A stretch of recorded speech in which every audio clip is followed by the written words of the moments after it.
All right. Well, this is exciting. Thanks for sitting down, guys. I'm really excited for this conversation and just sort of chat through the recent fundraise.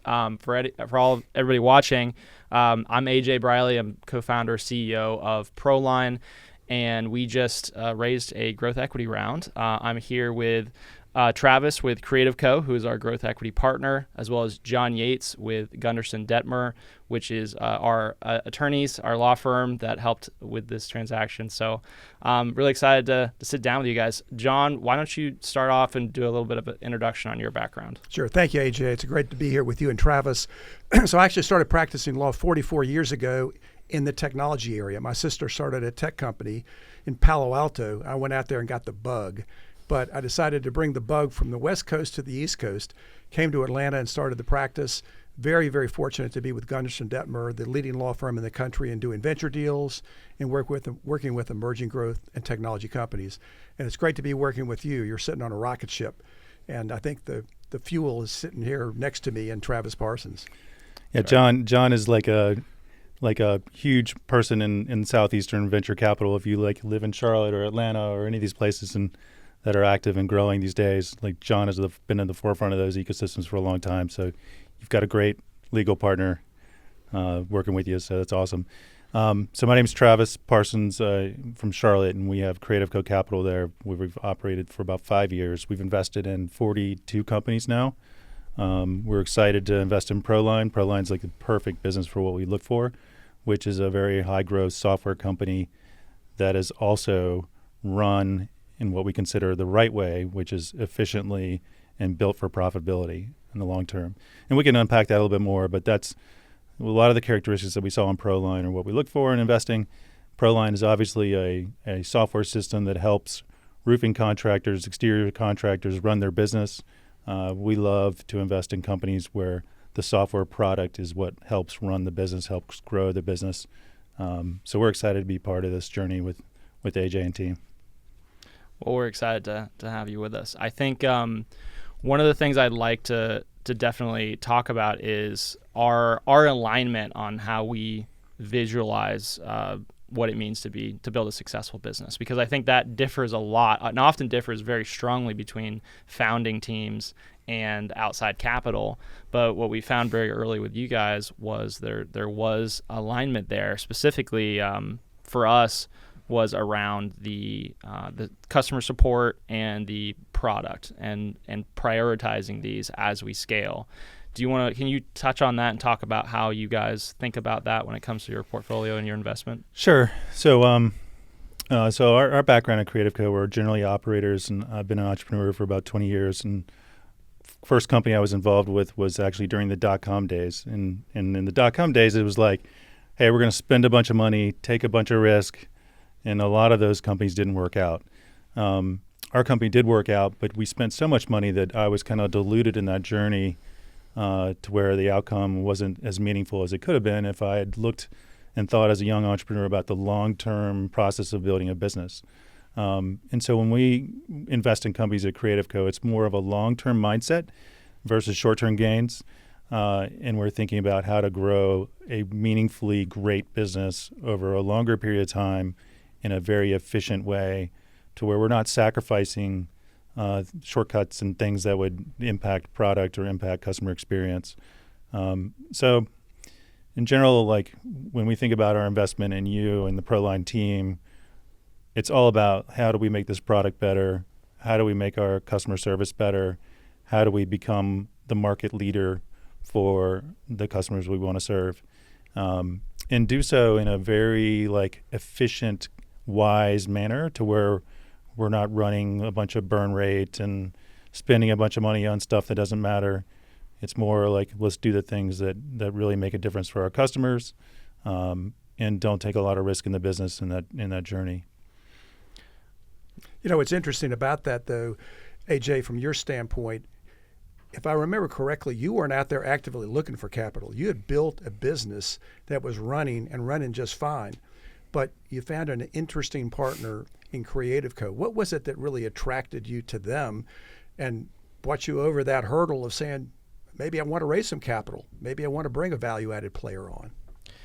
Yeah, absolutely. I mean, you're spot on. When we and I got to kind of back up even further. It's not only that we weren't looking for capital. In many ways, we were actively against the idea of raising capital because, especially, and I think this is true in a lot of verticals, but in our vertical, there is a very poor track record of roofing and exterior software companies raising capital from a funding source, and then the product and the customer support dropping off a cliff. And so a lot of our customers, a lot of the contractors in the space have this bad taste in their mouth when it comes to companies raising money. And so our mindset was, let's just build a solid company. Let's charge what we need to charge in order to have a profitable company. Let's provide a great service. Let's really be there for the contractors on our platform. And let's just build it in a way that's profitable so that we can do it indefinitely. And that was our mindset. And in our minds, investors just don't think that way, period. We had a very all or nothing mindset. It's like, oh, we just can't talk to any investors. That's not how we're going to do things. And then CreativeCo started reaching out to us. Ashley, she was over here. There was a few emails she sent that I just ignored, but eventually through a mutual introduction, we started the conversation. And what immediately was clear was that they think very differently with that long-term mindset when it comes to the companies they invest in. And we were aligned on that prioritizing of, we want to grow, but growth cannot come at the cost of the customer experience, and it can't come at the cost of the product. These are things that if you're going to build a lasting great company, you have to prioritize. And so yeah, it's like generally the foundation of a lasting software business is your retention rate of your customers. And then we look at that metric as more important than growth. If you have high retention, then you can build year over year and not have to kind of start over. So generally, ProLine's a high retention business, and we will only invest in companies that can then demonstrate that metric. But underneath that retention metric, you got to have the product, you got to have the service, and you got to have all the personality and personnel to actually retain those customers and produce that metric. So, and generally, when we think about how are we going to build this business, it starts at retention, which is basically everything that your customers want. Yeah. So 100%. I think, so in my announcement on our side, I went through, for the benefit of our customers and partners, I went through the three major sources of funding: venture capital, private equity, and growth equity. And how these different models, and I think you guys have taken it even beyond the typical growth equity firm, but how these different investment models typically think about their investments. And I think kind of the summary is VCs are all about the growth metric. That's the core thing they focus on. I would say private equity is all about maybe the profitability metric and the value, and maybe just growth evaluation. And then growth equity is all about the retention.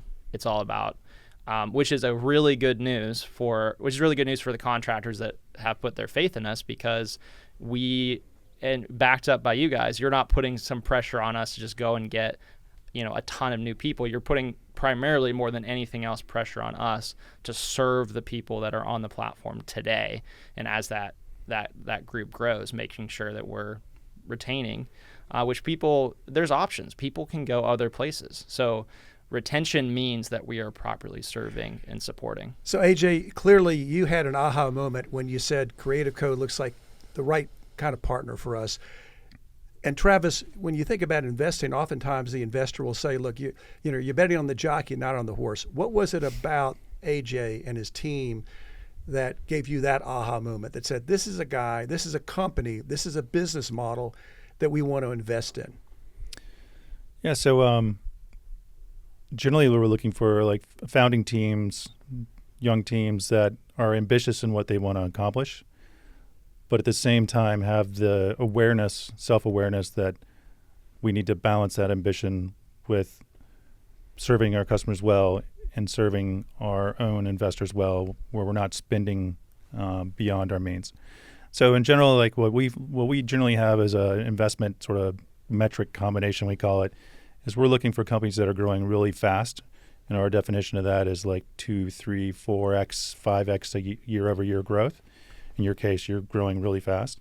But that metric combined with this idea of your run rate revenue is greater than the total cash you've burned since inception. And generally in the world of like early stage software companies, it's really difficult to find those two metrics combined. Venture capitalists will always have kind of the high growth side of the metric, but their burn rate, the cash they're burning every year to achieve that growth, is very high and pretty much always greater than their revenue. So you've had this sort of setup that we look for in general, which is a efficiently run, fast-growing business that shows you that the team has the ambition to build something awesome, but at the same time is disciplined to do it what we feel is the right way. And that was a really good setup for us. And we spend a lot of time at CreativeCo. We do research, we go outbound, we try to find companies like ProLine. So we first discovered ProLine back in 2023 and have sort of stayed on top of it. And as AJ is saying, like Ashley reached out to you like a few times and you ghosted her.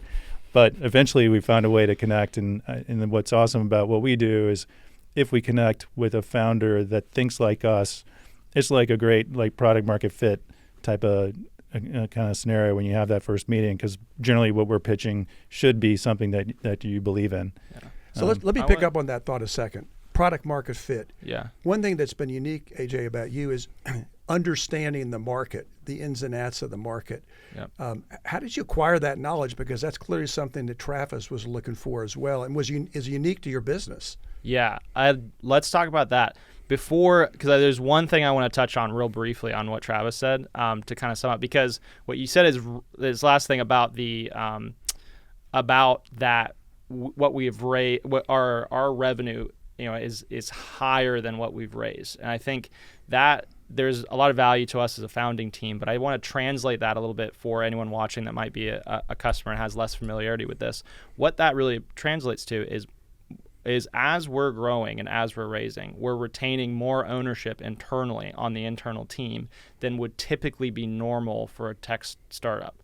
And so on top of our alignment, I think that's also something that is a little bit different in that the internal team has still a lot of a majority control at this stage of the business and the direction of the business. So I just wanted to translate that a little bit for anyone watching. But I think that then translates into product market fit. It does, because that's a very unique quality. And then when you add it to product market fit, how do you put those two pieces together for excellence for the business?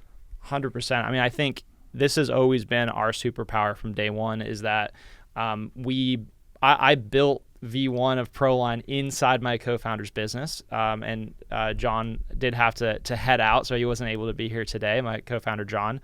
But I built version 1 of the platform inside of his business, and so I mean, talk about like being truly like building to the problem. That's the foundation of everything that we've done. And then as we've grown, everything was run past John. So John became the filter to make sure that what we're building actually makes sense for the contractor. And then, of course, we started involving more and more of our customers into that process. And so as you know, we've just continued to push that. And then we also have an idea board, which is very unique. Nobody else in our space has this. We have an idea board that all our customers can go add ideas to, vote on ideas. And so this has been a tool that's enabled us to really stay close to the customer. Even as the number of customers becomes very difficult for us to communicate one-on-one from a product standpoint, we're still able to, at scale, collect that feedback. And then we just, thanks to CreativeCo, recently brought on a new product manager who's then even doubling down on that. And so, the product market fit has been absolutely key, because there was a very tangible moment where we sort of got to this critical mass of features as a CRM platform, which you have to do. If you're a CRM platform, it's you are a collection of features at the end of the day. And so you have to hit this sort of critical mass. And I remember us hitting that about a little over a year ago, and that's when we've grown incredibly fast over the last year because of that. But that's something that's super important for us to stay focused on. And I think it goes back to our philosophy here. It's like a lot of companies will go raise capital and all of a sudden all of the priorities change, right? And that's not what we're doing here. We're doubling down on further dialing in that product market fit, further dialing in building the tools that our customers need to be successful or even take it to the next level of success. So you talked about retention as being important at this stage, but you also hinted at growth, obviously.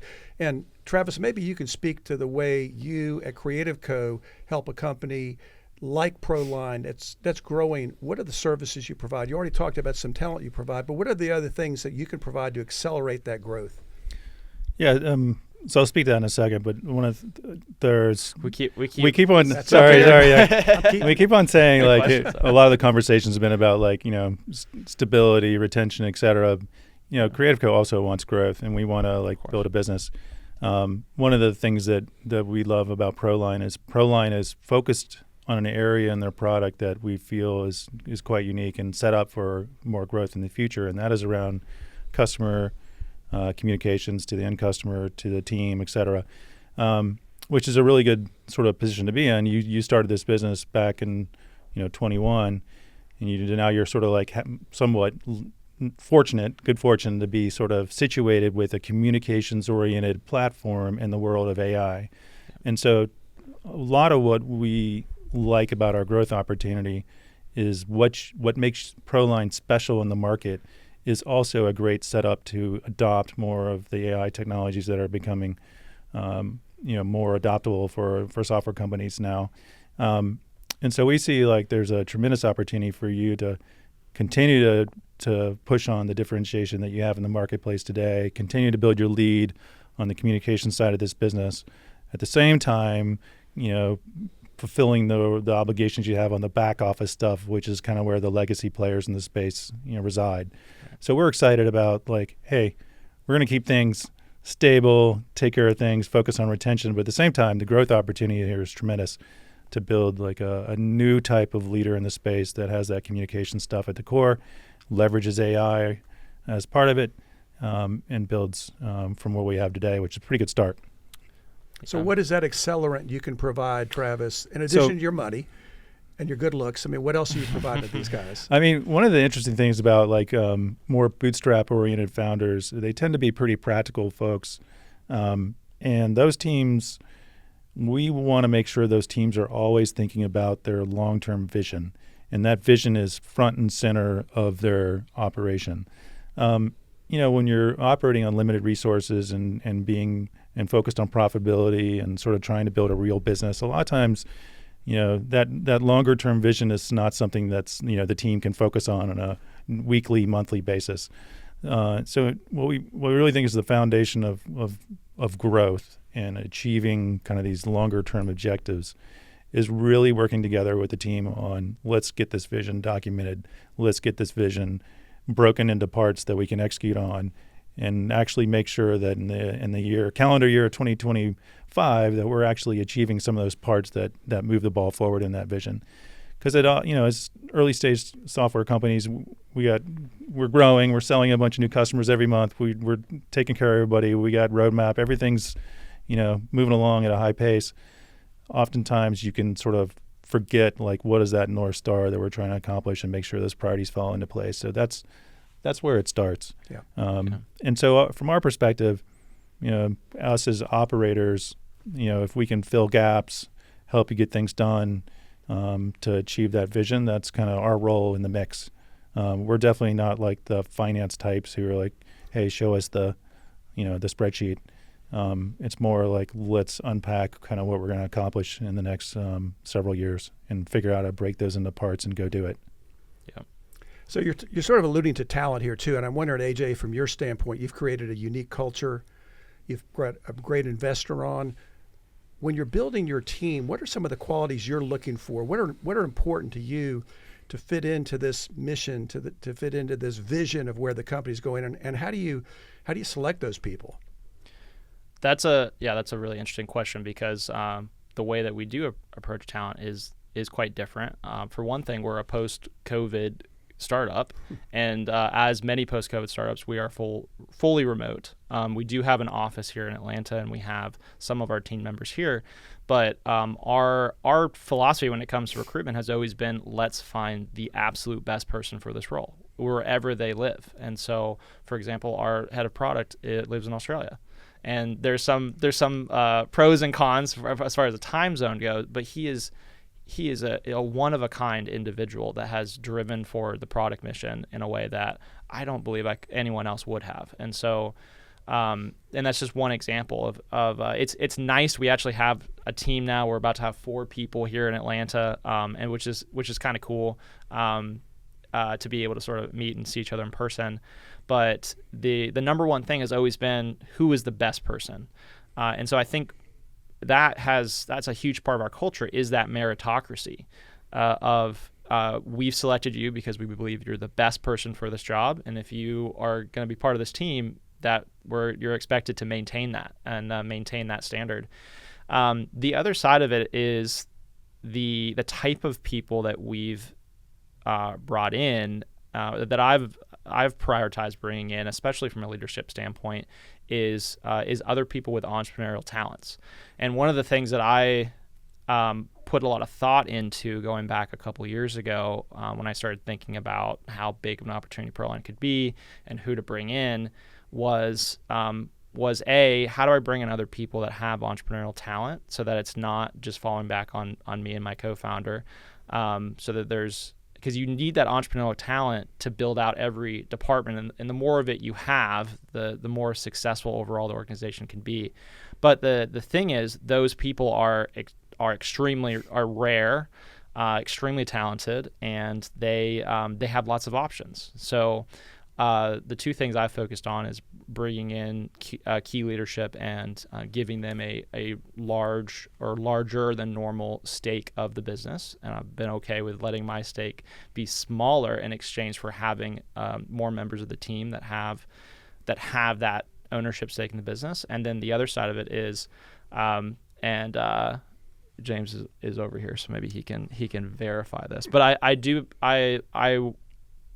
my best to avoid this being about me. I think that's one of the biggest things I see go wrong in startups is when they start to hit this size, is the founder has trouble letting go of the limelight and letting other people be in the limelight.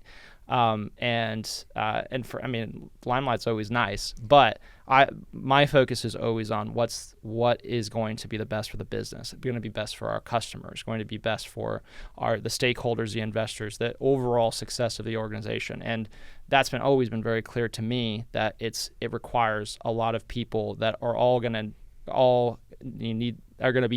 have their time in the limelight, because you can't build something great. No matter how talented you are, one person just can't do it, can't pull off the size of the vision, the goal that we're working towards is too big for one person, or even 2 people, or even 3. I mean, we need to have that team. So we've built an amazing leadership team over the last year and a half. Across product, across sales and marketing, across customer success, product management. We have this absolute rockstar team that I'm very proud of. And a huge part of my day is, how do I hand off a piece of the limelight to them? How do I hand off that responsibility to them? Take myself out of being a limiter, because there's only so much time in the day. And so I think that's how I think about it. It's a great way to look at it. And Travis, from your standpoint, now you're an investor. There's some governance, there are board meetings and the like. How do you communicate messaging there? Because it's clearly with a light touch, but it's also, you have a unique rapport with AJ. It's very clear. But is it through board meetings? Is it through daily phone calls? How often do you have that communication? And how do you do it in a way that's in a friendly sort of a suggested and helpful way, as opposed to maybe a dogmatic way? Yeah, so in our third fund, we have 3 companies so far. So ProLine's the third. And when on like Thursdays and Fridays, we basically have standing calls with the teams we work with. So we at least talk once a week on the initial months after we make an investment. And generally those conversations are like based on the priorities that we have to deal with. So like, if we're trying to recruit a certain person, or talk about like the vision, or deal with an issue, whatever, we'll have some prioritization around those conversations, but we sync up at least weekly. And as the relationship kind of like builds from there, it goes to like once every 2 weeks, but we're still like texting in between and stuff. But the point is, John, is like we're definitely like not going like quarterly board meetings. We're definitely staying in touch. Yeah, those too, but and like I was at the the self-storage trade show with the Swivel team, walking the floor, trying to see who's in market there, what are the other companies selling and stuff like that. It's helpful for us to kind of like be in the field with you from time to time, and that helps us understand kind of like the positioning and what we need to do. Again, back from that operating point of view, it's like, how can we add value? We can add value in ways that other firms might not be able to, around experience, around like market positioning, product marketing, go-to-market strategies. How do we deal with the strategic issues of like what we build next?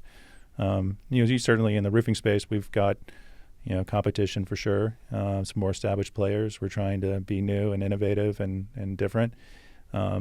But these are going to be like weekly conversations to figure out this journey together, which is cool.